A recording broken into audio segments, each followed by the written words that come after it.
मस्साजोगचे ग्रामस्थ आजपासून अन्नत्याग आंदोलन करतायत। संतोष देशमुखांच्या हत्येला आता 2 महिने उलटलेत, तरीही आरोपींना शिक्षा झालेली नाहीये।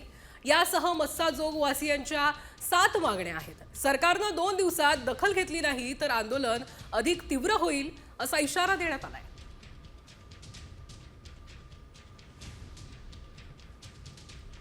यामध्ये मी नाही तर पूर्ण गाव आणि आमचं पूर्ण कुटुंब या आंदोलनामध्ये सहभागी आहे आणि इथे आज विविध गावांहून सुद्धा लोक सहभागी आहेत या आंदोलनामध्ये। ते माझे वडील आमच्यासाठी इतके होते की त्यांच्या पुढे आम्हाला म्हणजे दुसरं काही दिसतच नव्हतं आणि जर आज ते आमच्या सोबत नाहीये, त्यांच्यावर जो अन्याय झालाय त्याविरुद्ध आम्ही फक्त न्याय मागतोय आणि झालेल्या घटनापासून आज देखील आम्ही एकच मागणी करतोय की माझ्या वडिलांना लवकरात लवकर न्याय द्या आणि मला आज घडीला हे वाटतंय की माझ्या परीक्षेच्या पुढे सुद्धा माझ्या वडिलांना न्याय मिळणं ही खूप मोठी गोष्ट आहे।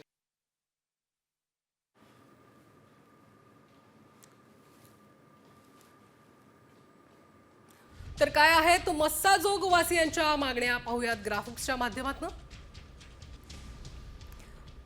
केजचे तत्कालीन पीआय प्रशांत महाजन आणि पीएसआय राजेश पाटील यांना बडतर्फ करून 6 आरोपी करा। फरार आरोपी कृष्णा आंधळेला लवकरात लवकर अटक करा। तर आपण बघतोय ग्रामस्थांच्या कोणत्या मागण्या आहेत ते। सरकारी वकील म्हणून उज्ज्वल निकम यांची नियुक्ती करा।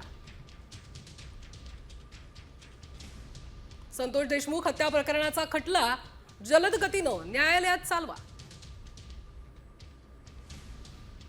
वाशी पोलीस स्टेशनच्या पोलिसांचा सीडीआर तपासून त्यांना 6 आरोपी करा।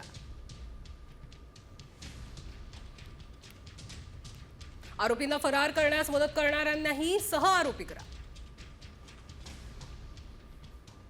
पोलिसांनी कळमकडे मृतदेह नेण्याचं षडयंत्र कुणाच्या सांगण्यावरून रचलं याची चौकशी करा।